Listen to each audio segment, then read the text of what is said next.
नमस्ते।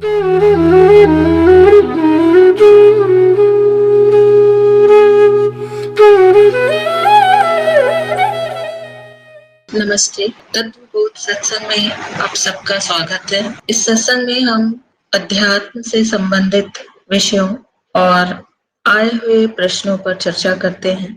आप में से यदि किसी का कोई प्रश्न है तो बोलकर या लिखकर पूछ सकते हैं। योग का प्रश्न आया है, क्या पुनर्जन्म का किसी स्थान से संबंध है? मतलब कि क्या जन्म उसी शहर या आसपास के एरिया में ही होता है?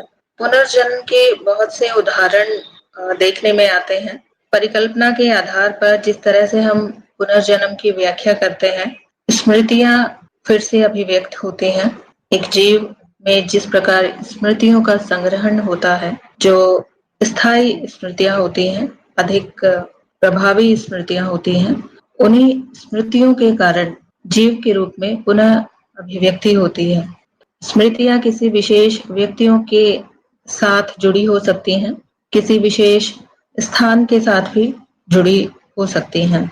और ऐसा देखने में भी आता है, बहुत से लोग अपने पिछले जन्मों की स्मृतियों के बारे में बताते हैं कि वो पहले उसी स्थान पर या उस स्थान के आसपास पहले उनका जन्म रहा है। तो पुनर्जन्म का कारण मूल रूप से स्मृतियां ही होती हैं और ये निर्भर करता है कि पिछले जन्म में जिन संबंधों से, व्यक्तियों से जुड़ाव रहा है या आसक्ति रही, वो व्यक्ति आने वाले जन्म में कहाँ पर जन्म उनका हुआ है। तो ये निर्धारण स्मृतियों के आधार पर ही होता है और किसी विशेष स्थान के साथ भी एक व्यक्ति का लगाव हो सकता है। और उसी देश में बार बार अक्सर देखा जाता है, व्यक्ति जन्म लेते हैं और उस देश के किसी विशेष स्थान पर कोई व्यक्ति फिर से जन्म ले सकता है। व्यक्ति से तात्पर्य यहाँ पर स्मृति से ही है। जब स्मृति अभिव्यक्त होती है, व्यक्ति के रूप में प्रकट होती है, तब वहाँ एक व्यक्ति का जन्म भी होता है, क्योंकि वो व्यक्तिगत होती है, सीमित होती है वो स्मृति। तो कोई निश्चित रूप से ऐसा नहीं कहा जा सकता है कि उस व्यक्ति का जन्म उसी शहर या आसपास के जगह पर ही होगा। ये निर्भर करता है कि व्यक्ति की स्मृतियां कहाँ जुड़ी हुई हैं, जिन संबंधियों से जुड़ी हुई हैं, वो संबंधी फिर से जिस स्थान पर जन्म उन्होंने यदि लिया है, तो हो सकता है उनके आसपास स्मृति फिर से अभिव्यक्त हो या प्रकट हो। तो कोई ऐसा नियम नहीं है कि उसी नियम के अनुसार ही पुनर्जन्म होगा। मुख्य कारण केवल स्मृतियां हैं, लगाव है व्यक्तियों से या स्थान से। जयसिंह जी का कहना है, माया का प्रारंभिक बिंदु मैं है, फिर मैं से तू का जन्म होता है, तू का भाव ही विचार का उद्गम होता है। दूसरे के भाव से कैसे मुक्त हुआ जाए, कृपया मार्गदर्शन करें।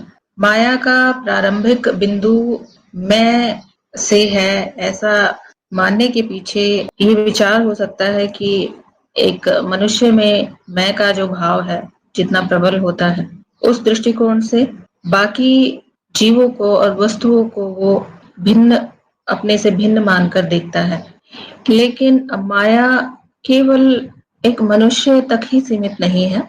मनुष्य के इस संसार में, जगत में, जो यदि हम मनुष्य के विकास को हम देखें तो पिछले लगभग 2 लाख सालों पहले ही मनुष्य अवतरित हुआ है, या इस रूप में, मनुष्य के रूप में वो इस पृथ्वी पर वो प्रकट हुआ है। लेकिन उससे पहले माया अनेक रूपों में सदा से विद्यमान थी और रहेगी।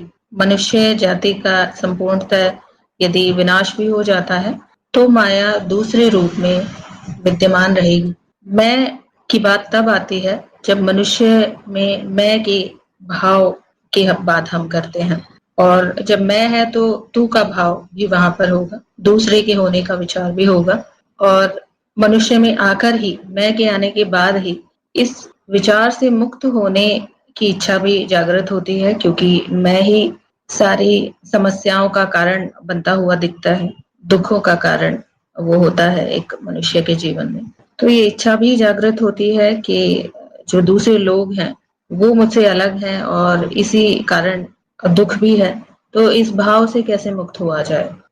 अन्यथा दूसरे जीवों में या माया के विभिन्न अलग रूपों में जो अभिव्यक्ति है, वहां पर ना तो मैं है भी तो जितनी आवश्यकता है उतना ही है, और वहां पर ऐसी कोई समस्या नहीं है कि मैं के भाव से मुक्त हुआ जाए। मैं की चित्त वृत्ति बहुत ही उपयोगी वृत्ति है जीवों की, यदि बात करें या विकास क्रम को यदि हम देखें, निर्जीव पदार्थ से लेकर सजीव पदार्थों में और फिर मनुष्य में, तो मैं का उद्गम होना, मैं की चित्त वृत्ति का विकसित होना दुख का कारण तो बनता ही है, लेकिन ये मैं ही है जो एक मनुष्य में इस अभाव को भी जन्म देता है कि मुझे मैं से मुक्ति चाहिए, और तब वो इस पर प्रयास भी करता है, और प्रयास के तौर पर वो बहुत अलग अलग तरह से जानने का प्रयास करता है, मैं को जानने का प्रयास करता है, दुखों के कारण को जानने का प्रयास करता है, और इस प्रकार धीरे धीरे अध्यात्म की ओर अग्रसर होता है, और अंत में मैं के स्वरूप को जान पाने के बाद ही उसे स्वयं के स्वरूप के विषय में ज्ञान होता है। और वहां जब मैं के भाव से मुक्ति हो जाती है तो दूसरे का भाव भी वहां पर समाप्त हो जाता है। दूसरा फिर कोई और नहीं होता, उस एक की ही अभिव्यक्ति वहां पर होती है, कोई दूसरा नहीं होता है। तो ये स्वतः ही होता है, विकास क्रम में एक प्रक्रिया है ये, और स्वतः ही मैं का उद्गम भी होता है और मैं का विकास होता है, और एक बिंदु पर आकर मैं के कारण दुख होता है जब, तो मैं से मुक्ति का भाव का उदय होता है और मैं का अंत भी होता है, फिर वहां पर दूसरा कोई नहीं रहता है। योग का प्रश्न है, बहुत ज्यादा अशांत मन का वास्तविक कारण क्या है? मन की अशांति बहुत कारणों से हो सकती है।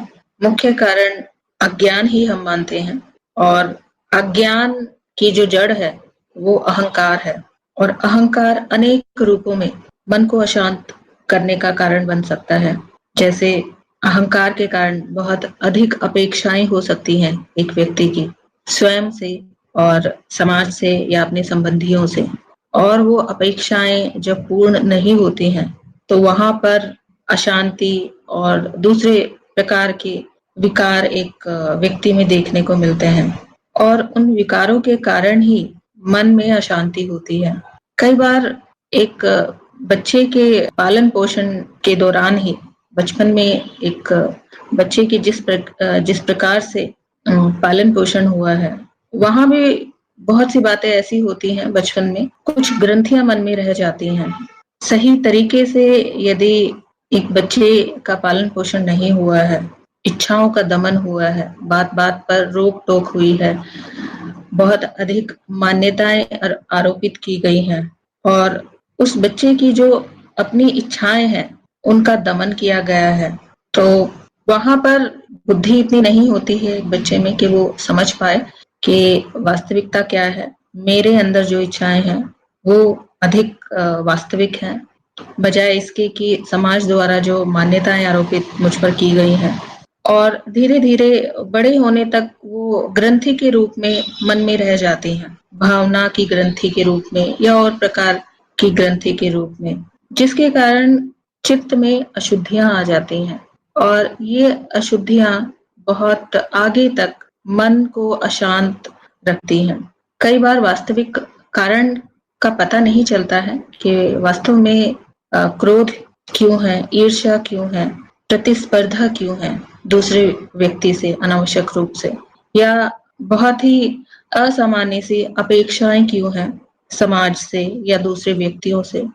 जटिल लगती हैं ये बातें, जिस व्यक्ति में चल रहा होता है उसे ही कई बार समझ में नहीं आता है, लेकिन बहुत सारे कारणों में एक कारण ये भी हो सकता है कि बचपन से ही जो पालन पोषण हुआ है एक बच्चे का, वहां कुछ ग्रंथियां मन में रह गई हों और वो फिर अलग रूपों में प्रकट होती हैं वयस्क होने के बाद, और मन अशांत रहता है।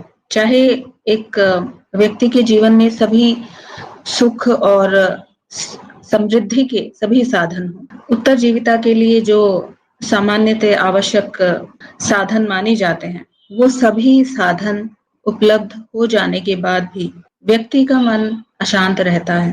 तो बहुत आवश्यक है स्वयं वो व्यक्ति ये जानने का प्रयास करे कि अशांति का कारण क्या है, और इसके पीछे यदि व्यक्ति में इतनी बुद्धि है कि वो स्वयं का विश्लेषण कर पाए बिना किसी मान्यता को बीच में लाए, तो वो विश्लेषण कर पाने में सक्षम भी हो सकता है। और जैसे ही समस्या को देख लिया जाता है कि अशांति का कारण क्या है, उसका निवारण बहुत आसान हो जाता है फिर।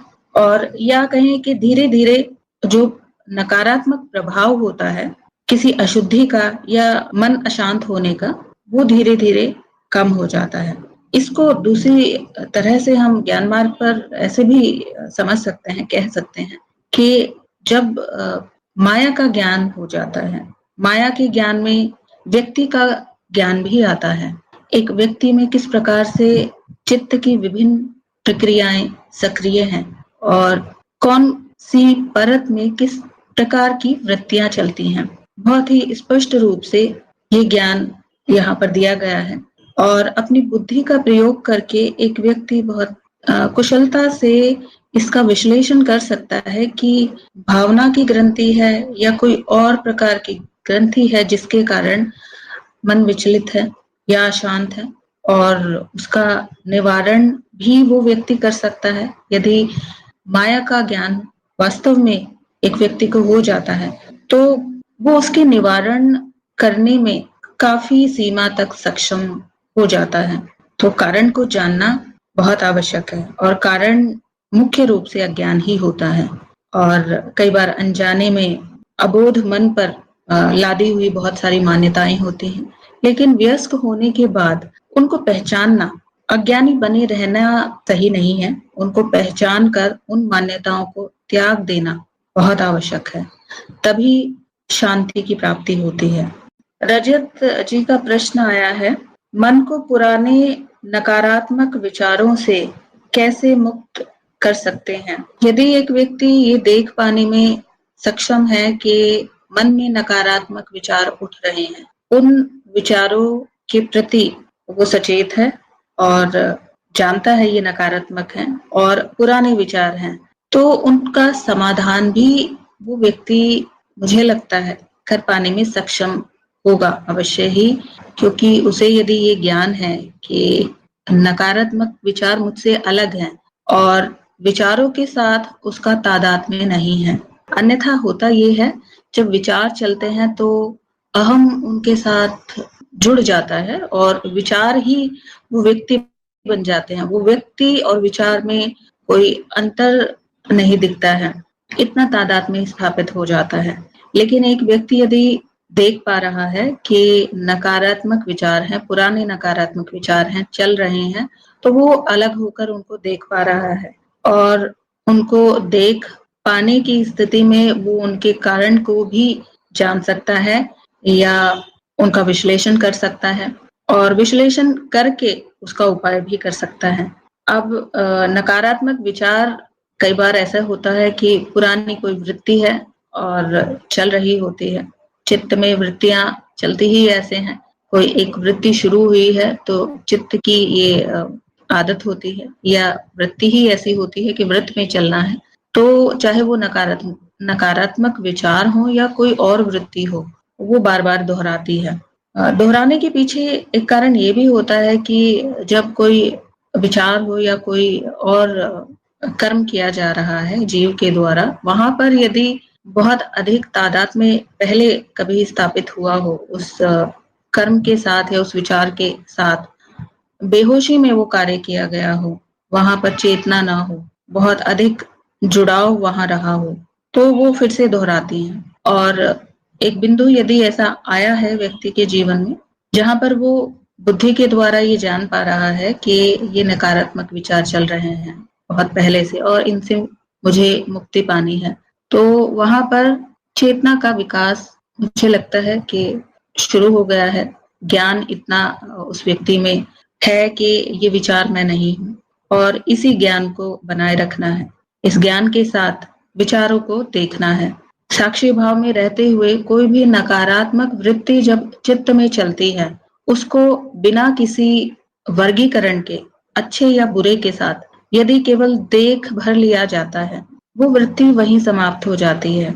या कहीं पूर्ण रूप से यदि समाप्त भी नहीं होती, ये निर्भर करता है चेतना कितनी है उस समय, लेकिन पहले की अपेक्षा कम हो जाती है। और अभ्यास से, या कहीं अभ्यास तो करना ही नहीं होता है, ज्ञान एक बार आपको हो गया है, ये पता चल गया है कि मैं अलग हूं इन विचारों से और ये विचार चल रहे हैं जीव में, और इनको केवल देखना भर होता है, और देखने भर से ही इन विचारों के बारे में सब कुछ ज्ञान भी होता है, पता चलता है विचार क्यों है, और ये भी पता चलता है कितना अनावश्यक है सब कुछ, कोई भी कर्म है या विचार है। और ये ज्ञान होने के साथ ही वो सब नष्ट होता चला जाता है।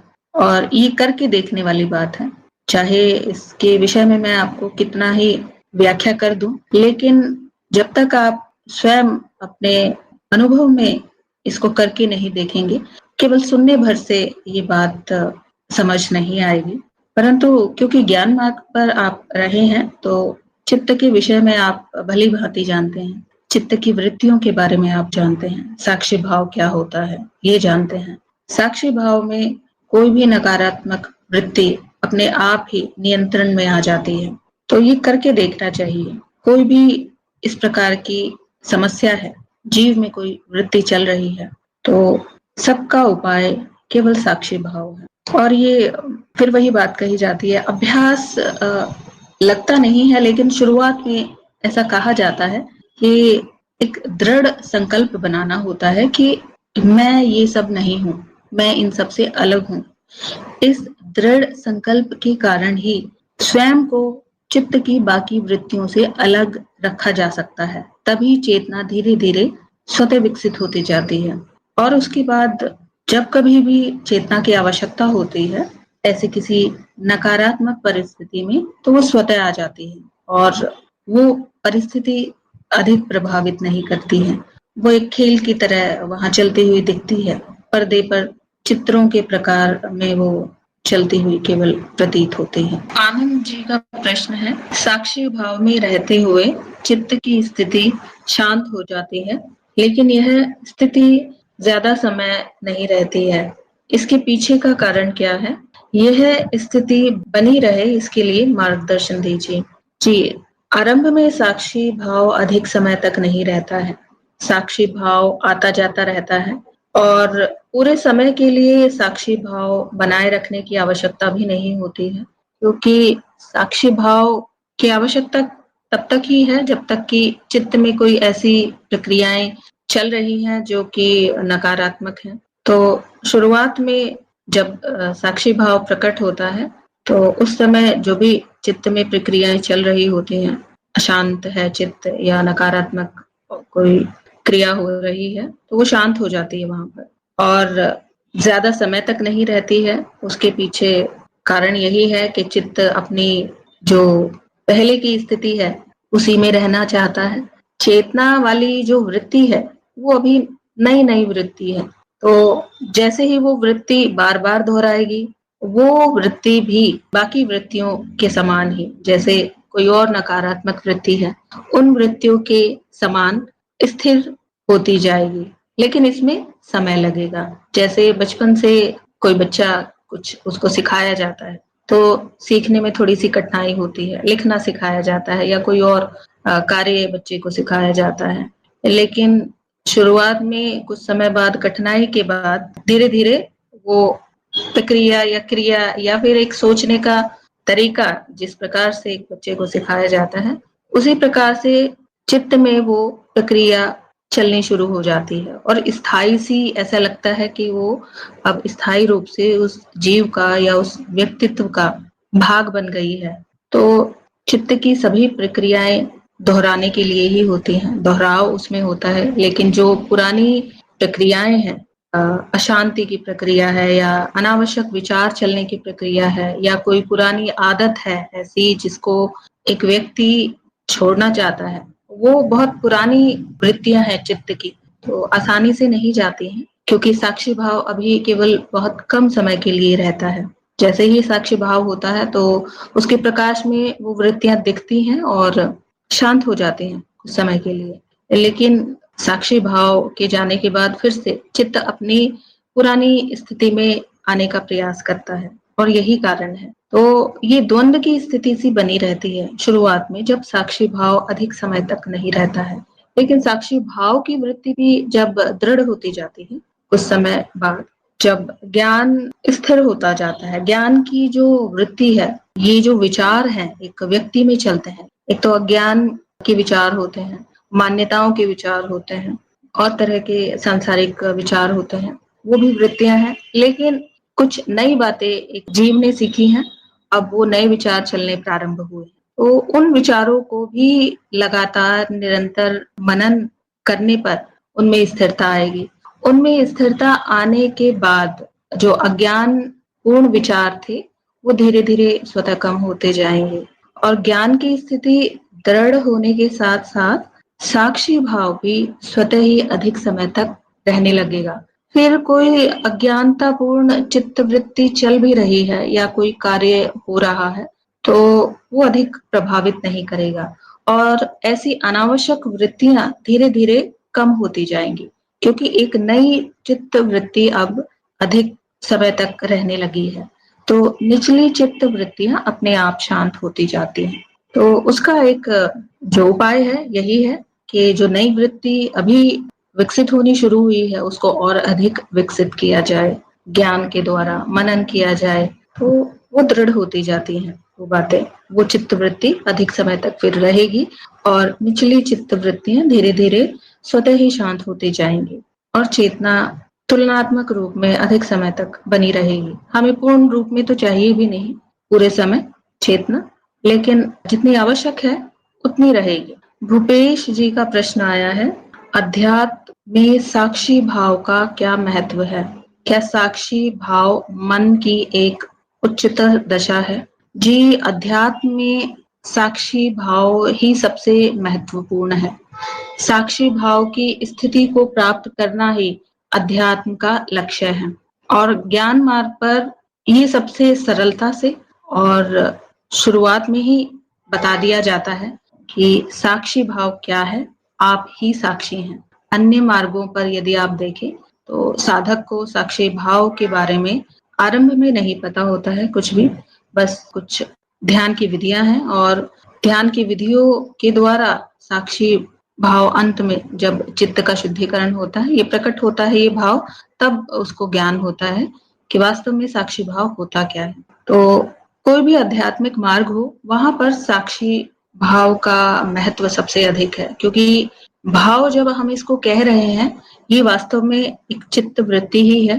मनुष्य शरीर में अलग अलग प्रकार की चित्त वृत्तियां चल रही हैं, चित्त की विभिन्न परतें हैं, हर परत की अपनी अलग प्रकार की प्रक्रियाएं हैं और इनमें बुद्धि की परत विकसित होने के बाद उस बुद्धि के द्वारा, शुद्ध बुद्धि के द्वारा जब ज्ञान होता है उसके पश्चात साक्षी भाव स्वतः ही उत्पन्न होता है और इस साक्षी भाव के कारण ही, साक्षी भाव के प्रकाश में ही बाकी चित्त वृत्तियों को देखा और समझा जा सकता है और उन पर नियंत्रण किया जा सकता है। नियंत्रण करना भी नहीं होता है, नियंत्रण स्वतः ही आ जाता है। जैसे एक घर में हर प्रकार के व्यक्ति हैं, छोटे बच्चे हैं, थोड़े बड़े उम्र के व्यक्ति हैं, लेकिन एक व्यक्ति सबसे समझदार और सबसे ज्ञानी है, सबसे बड़ा है और उस व्यक्ति की उपस्थिति में जब वो व्यक्ति उपस्थित होता है तो बाकी सभी व्यक्ति, वो बच्चे या फिर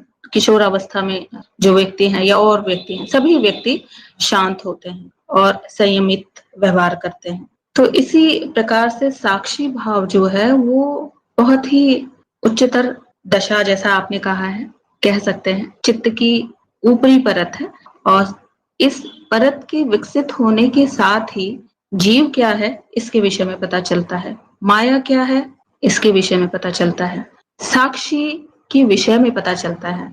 अनुभव होता है कि अनुभव वास्तव में मैं को साथ में जोड़कर जो जीव को लगता था वो अनुभव कर रहा है, वास्तव में जीव अनुभव नहीं करता है, जीव का भी अनुभव किया जाता है और वो अनुभव करने वाला साक्षी है।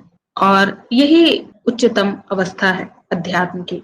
मन की उच्चतर दशा आपने कहा है। मन, चित्त को हम कह सकते हैं, चित्त का ही एक भाग है मन भी, तो ऐसा कहा जा सकता है। चित्त की विकसित परत है जिसके द्वारा ये ज्ञान आता है कि मैं जीव नहीं हूँ। मैं क्या है ये भी पता चलता है, मैं की सही स्थिति का पता चलता है, और उसके पश्चात ही मैं का भाव भी सही जगह पर स्थित होता है और सब कुछ नियंत्रित होता है और शांति होती है, वहां पर आनंद होता है। भूपेश जी का आगे कहना है, शुरुआत में साक्षी भाव साधने के लिए मन की भावनाओं को देखना आसान है या शरीर की क्रियाओं को देखना।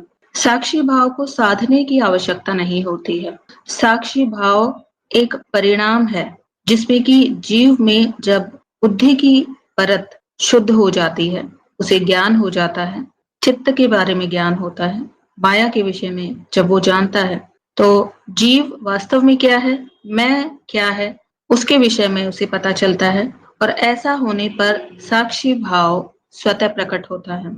और उसके बाद मन हो या फिर शरीर हो, मन यदि आप कह रहे हैं तो वो भावनाओं के संबंध में मुझे लगता है कह रहे हैं, तो जो मन की भावनाएं हैं या शरीर की जो क्रियाएं हैं, वो सभी साक्षी भाव के रूप में या साक्षी भाव प्रकट होने पर वो दिखती हैं। ऐसा नहीं है कि साक्षी भाव आने पर केवल मन की ही भावनाओं का साक्षी हुआ जाता है, शरीर की क्रियाओं का साक्षी नहीं हुआ जाता, ऐसा नहीं है। साक्षी भाव होने पर हर एक बात का साक्षी हुआ जाता है, चाहे वो कोई भी अनुभव हो, किसी भी प्रकार का अनुभव हो, शरीर से संबंधित हो या फिर भावनाओं से संबंधित हो। और यहाँ पर आसान या कठिन भी कुछ नहीं होता है कि मन की भावनाओं को देखना आसान होता है या फिर शरीर की क्रियाओं को, ऐसा कुछ नहीं होता। सब कुछ स्वतः हो रहा है। चित्त में जो भावनाएं उठ रही हैं वो स्वतः उठ रही हैं। शरीर जो क्रियाएं कर रहा है वो भी स्वतः ही कर रहा है। उनमें से किसी को भी देखने में कोई प्रयास करने की आवश्यकता नहीं होती है। साक्षी भाव केवल वहां पर एक भाव है जो केवल उन सभी क्रियाओं को, भावनाओं को देखने भर का भाव है, बिना उन भावनाओं या क्रियाओं पर अच्छे और बुरे का कोई लेबल लगाए बिना। वहां बस होना मात्र होता है। साक्षी वहां केवल होता है और सब कुछ अपने आप होता रहता है, जीव के मन में या जीव के शरीर में, जो कि पहले भी अपने आप ही हो रहा था। भावनाएं उठ रही थी और शरीर अपनी क्रियाएं कर रहा था। जो उसकी चित्त वृत्ति है उसके अनुसार हर व्यक्ति थोड़ी अलग अलग प्रकार की क्रियाएं करता है। भावनाएं भी थोड़ी सी भिन्न होती हैं। तो जैसा भी जीव है उसमें जैसी भी क्रियाएं हो रही हैं उनका केवल साक्षी हुआ जाता है और ये स्वतः आता है, ये भाव स्वतः प्रकट होता है, उसमें कोई प्रयास की आवश्यकता नहीं होती है। और ज्ञान होना इसके लिए मूलभूत एक आवश्यकता कह सकते हैं होती है। ज्ञान होने के बाद ही साक्षी भाव प्रकट होता है।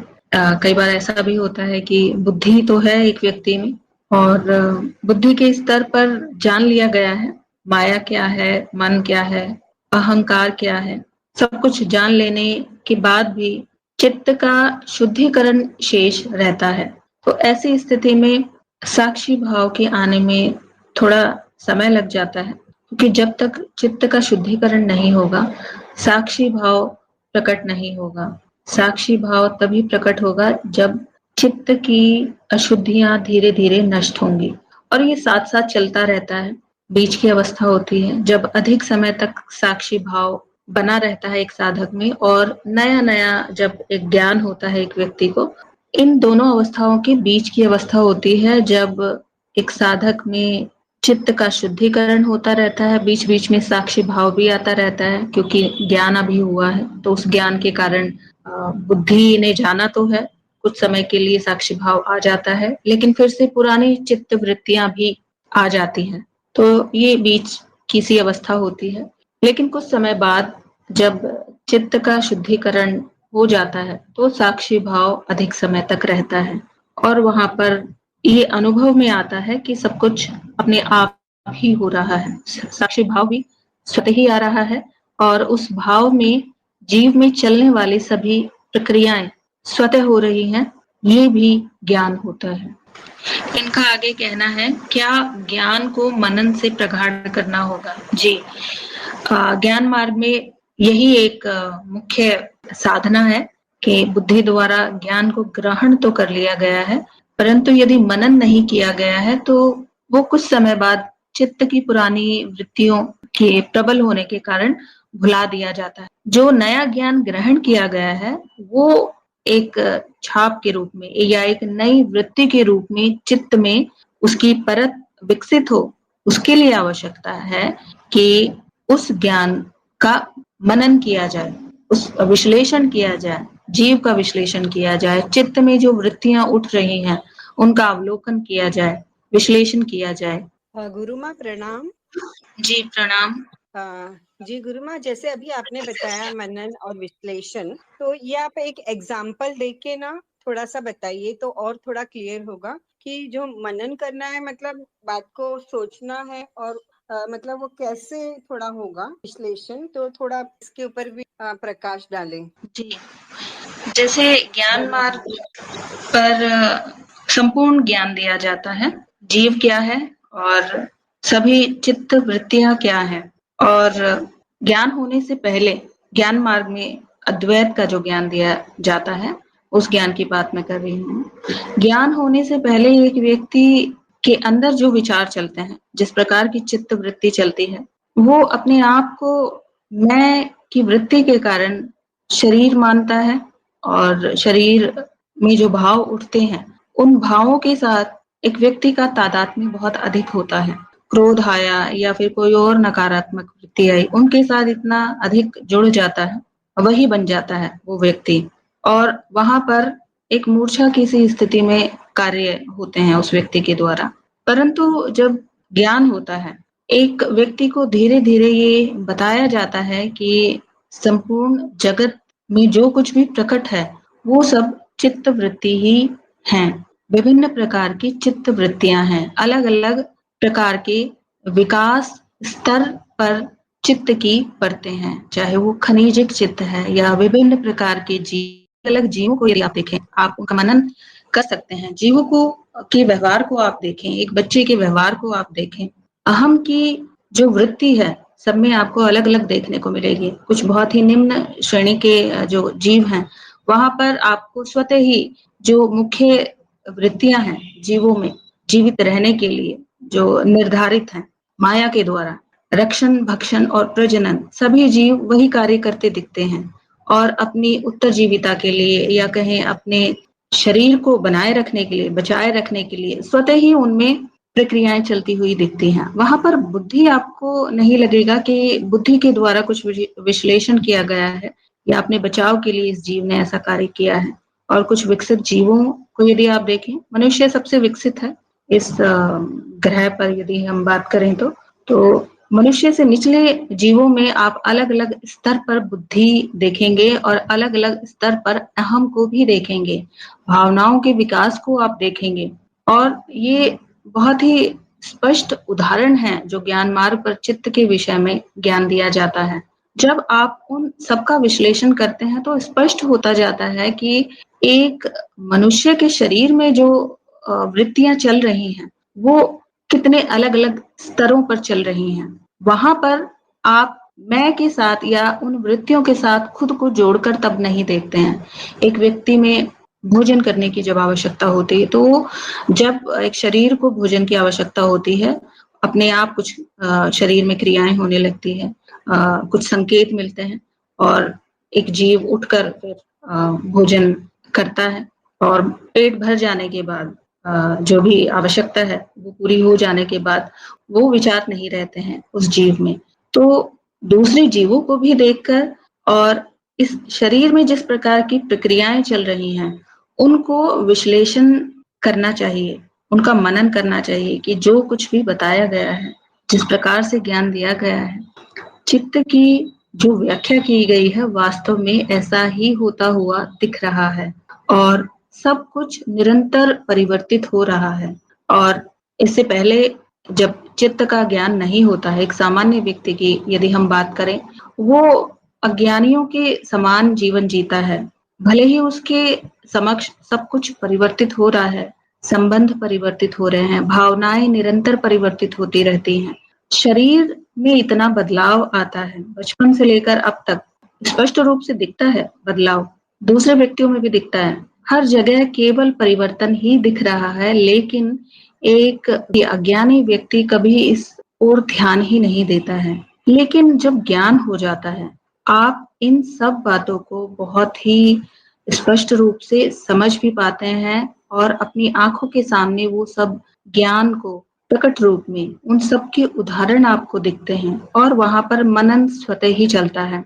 अपने आप ही बुद्धि वहां पर कार्य करती है, विश्लेषण करती है, दूसरे जीवों का भी और स्वयं उस जीव शरीर में जो प्रक्रियाएं चल रही हैं, भावनाएं चल रही हैं, वो सब पता चलती हैं कि ये वृत्ति इस परत की है या ये वृत्ति भावना की है या ये वृत्ति बुद्धि की है, तो वो सब स्वतः ही होता है। और ज्ञान होने के बाद उसका निरंतर शुरुआत में आवश्यक है कि उसको बार बार सत्संग होता रहे, वो ज्ञान कानों में बढ़ता रहे।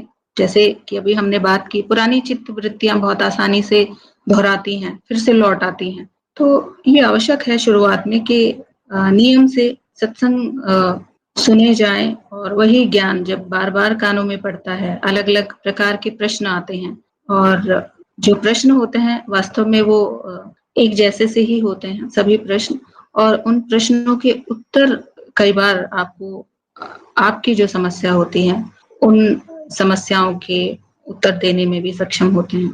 तो इस तरह से बुद्धि कार्य करती रहती है उस ओर, और बुद्धि अपने आप कोई विचार है, आपको कुछ नया पता चला, आपकी बहुत कोई समस्या है उसके विषय में, आपको उसका समाधान मिला, बुद्धि की ये वृत्ति है या इस चित्त की इस वृत्ति का जो जिस तरह से ये चलती है, ये स्वतः ही कार्य करेगी, मनन करेगी, और ज्ञान ये है कि बार बार कानों में पड़ता रहे तो बहुत अच्छा होगा। आनंद जी का प्रश्न आया है, क्या आयुष्य पहले से तय होता है? आयु यदि हम बात करें तो कहा जाता है कि एक व्यक्ति की जो सांसें हैं वो बहुत ही पहले से ही निर्धारित होती हैं, गिनकर उसको सांसें मिलती हैं और उतनी ही श्वास वो व्यक्ति उस जीवन काल में लेता है। योग मार्ग में हम ऐसा सुनते हैं, और उन श्वास को नियंत्रित करके और उनको एक जीव के विकास, जीव शरीर के विकास में प्रयोग करके जीव के शरीर के द्वारा आयु को बढ़ाया जा सकता है। तो एक सामान्य व्यक्ति की यदि हम बात करें तो ऐसा कह सकते हैं कि निर्धारित होती है, और लेकिन सभी के लिए निर्धारित नहीं होती है। एक व्यक्ति ज्ञानी है या फिर एक व्यक्ति योगी है जिसने माया को जान लिया है, शरीर को जान लिया है, उसके लिए जो पूर्ण निर्धारण है वो बदल जाता है। अनंत संभावनाएं हैं, निर्धारित भी है और अनिर्धारित भी है। एक ज्ञानी के लिए कुछ भी निर्धारित नहीं है, वो क्योंकि चित्त के नियमों को जान गया है, माया के नियमों को जान गया है, और वो अपने अनुरूप कुछ सीमा तक माया के नियमों में फेरबदल कर सकता है, और उसमें आयु भी एक तरह की वृत्ति कह सकते हैं। एक शरीर है, कुछ पदार्थों का बना हुआ है, और सामान्य रूप से जो प्रक्रियाएं चलती हैं एक शरीर में, तो बदलाव आते हैं शरीर में, और निश्चित ही होता है कि शरीर की एक निश्चित आयु के बाद शरीर का छूटना निर्धारित होता है, और उससे पहले कुछ रोग भी एक व्यक्ति को हो सकते हैं जो कि कर्मफल पर निर्भर करते हैं। बहुत से बातें यहाँ पर जुड़ी हुई होती हैं आयु के संबंध में, तो हर व्यक्ति के लिए ये एक जैसी बात नहीं है। योगी और ज्ञानी के लिए स्थिति भिन्न होती है। आयु का निर्धारण योगी और ज्ञानी के लिए नहीं होता है। सामान्य व्यक्ति के लिए ऐसा कहा जा सकता है कि पहले से तय होता है, क्योंकि इस बात को यदि प्रमाणित करना हो तो बहुत सारे उदाहरण हम जानते हैं, देखे हैं अपने जीवन काल में, आप सभी ने देखे होंगे। बहुत से व्यक्ति ऐसे होते हैं कि बहुत ही कठिनाइयों से भरे जीवन में भी वो बहुत लंबा जीवन जी जाते हैं, बहुत तरह की दुर्घटनाएं होने के बाद भी वो बच जाते हैं, और बहुत से व्यक्ति ऐसे देखने में आते हैं जो बहुत ही शारीरिक रूप से स्वस्थ होते हैं, कोई शारीरिक बीमारी होने की कोई आशंका नहीं होती है, परंतु फिर भी अकारण ही मृत्यु हो जाती है बहुत से व्यक्तियों की।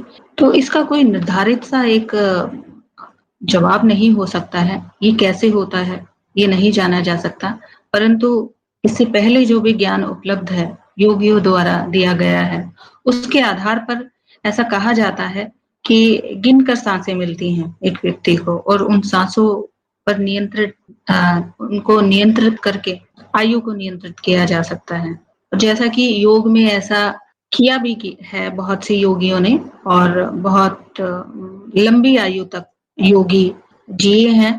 अभी भी सुनने में आती हैं बातें कि बहुत लंबी आयु वाले योगी अभी भी जीवित हैं।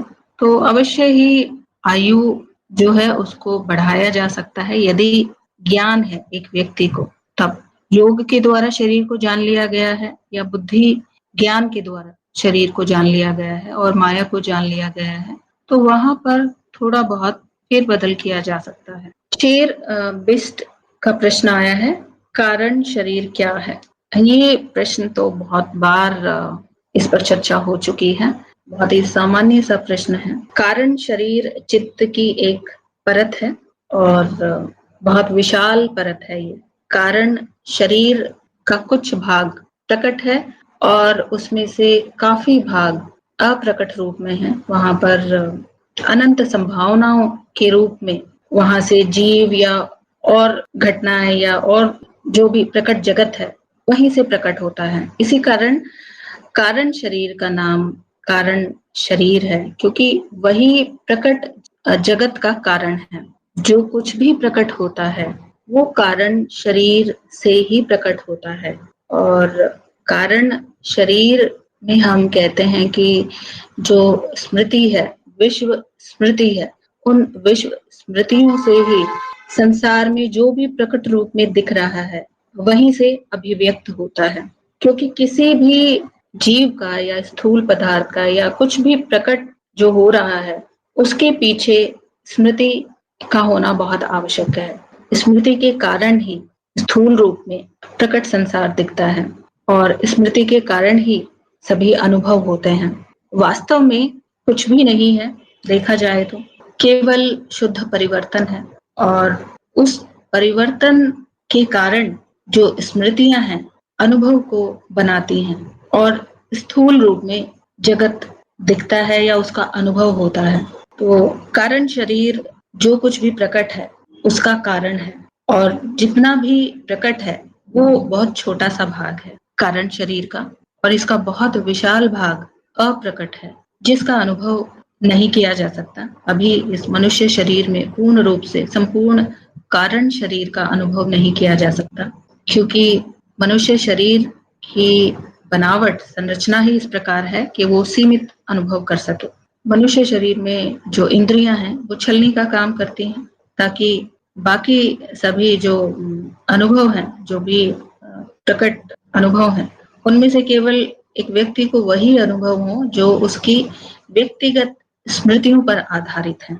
तो जो भी प्रकट है उसके पीछे का कारण शरीर ही है। भूपेश जी का कहना है, ज्ञान का विस्तार बहुत है क्योंकि अज्ञान का विस्तार बहुत है, लेकिन मेरे मन में अहम की मुक्ति के अतिरिक्त और कोई प्रश्न नहीं है। तब क्या ज्ञान के विस्तार जैसे तंत्र कोश, पुनर्जन्म आदि के बारे में गुरुजनों की व्याख्याएं सुनना एक तरह का उलझाव ही नहीं है? जी बिल्कुल सही कहा आपने। यदि आपका मुख्य जो प्रश्न ये है कि आपको अहम से मुक्ति पानी है, तो आपको तंत्र, पुनर्जन्म, ये जो बातें हैं इनको छोड़कर सर्वप्रथम स्वयं को जानने का प्रयास करना चाहिए। स्वयं के जानने के प्रयास में ही आप अहम को जान पाएंगे, और अहम को जान लेना ही अहम से मुक्ति का एक मार्ग है। अहम कोई अलग वस्तु नहीं है जिससे आपको मुक्त होना है, कोई ऐसा पिंजरा नहीं है जिसमें आप कैद हैं और उससे आप मुक्त हो जाएंगे। अहम एक चित्त वृत्ति है, बाकी चित्त वृत्तियों के समान, और बहुत ही महत्वपूर्ण चित्त वृत्ति है इस जीव की, जिसके द्वारा आपको ज्ञान होता है, अनुभव होते हैं, लेकिन अहम वास्तव में है क्या, इसका ज्ञान आपको नहीं है। अहम से मुक्ति के लिए आपको अहम को जानना बहुत आवश्यक है। अहम को जानने के लिए आपको माया को जानना होगा। वास्तव में माया है क्या, चित्त क्या है, ये जानना होगा। मानव शरीर क्या है। अभी यदि एक व्यक्ति को ज्ञान नहीं है तो वो स्वयं को शरीर मानता है और शरीर में कुछ वृत्ति ऐसी चल रही है जिसको आप अहम कहते हैं और उससे बहुत परेशानी होती है, क्योंकि अहम किसी भी दिशा में चल पड़ता है और वहां पर अनावश्यक रूप से अज्ञानता की वृत्तियां चलने लगती हैं और अशांति और दुख का कारण वहां पर बनती हैं। परंतु यहाँ पर अहम को मैं माना गया है। मैं और अहम एक ही बात है और उसकी स्थिति अलग अलग प्रकार की वृत्तियों पर होती है जब तक ज्ञान नहीं होता। अहम को जानना आवश्यक है, चित्त को जानना आवश्यक है। जब आप अहम को खुद से अलग करके अहम को जानेंगे, अहम से मुक्ति स्वतः ही मिल जाएगी।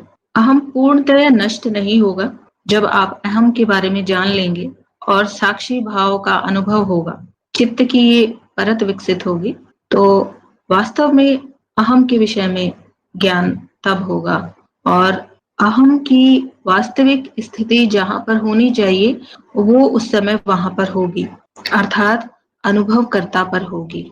और जीव में जो वृत्तियां चल रही हैं तब वो बिना अहम की स्थिति के वहां हुए आपको प्रतीत होंगी। ऐसी स्थिति में जो शरीर में प्रक्रियाएं चल रही हैं उनका कोई प्रभाव नहीं होगा, क्योंकि आपका या कहीं उस जीव में जो अहम की वृत्ति है अब वो अपने सही स्थान पर है और यही अहम से मुक्ति है। अहम पूर्णतया नष्ट नहीं होता है एक जीव में, क्योंकि अहम की वृत्ति यदि पूर्ण रूप से नष्ट हो जाए तो मनुष्य शरीर अधिक समय तक जीवित नहीं रह पाएगा। अहम के कारण ही जीव में जीव भाव होता है, मैं का भाव होने के कारण ही वो शरीर के प्रति जागरूक होता है, उसकी देख रेख कर पाता है, भोजन कर पाता है और शरीर की रक्षा कर पाता है। तो उपयोगी वृत्ति है, लेकिन अनावश्यक रूप से चल रही है तब समस्या होती है और उससे मुक्ति का भाव भी उत्पन्न होता है। तो उसको जानना सबसे पहले सबसे महत्वपूर्ण है। ये जान लेने के बाद तंत्र, कोश, पुनर्जन्म ये सब स्वतः ही समझ आ जाएगा। बहुत बड़ी बातें नहीं है। कोश क्या होते हैं, पुनर्जन्म क्यों होता है, कैसे होता है, या तंत्र क्या होता है, इसके लिए अलग से ज्ञान अर्जन करने की आपको आवश्यकता नहीं पड़ेगी। ये ज्ञान स्वतः ही प्रकट होगा उस जीव में। ये परत विकसित होने के बाद, बुद्धि की शुद्धिकरण होने के बाद, ऋतंभरा प्रज्ञा प्रकट होने के बाद ज्ञान अपने आप ही प्रकट होने लगता है, हर प्रकार का ज्ञान। लेकिन ये बाद में होगा और ऐसी भी स्थिति होती है अहम के विषय में जान लेने के बाद कि इन सब तरह की बातों में कोई रुचि ही नहीं रहती है, तब केवल शांति होती है। तंत्र और पुनर्जन्म इस तरह की बातों की तरफ ध्यान ही नहीं जाता।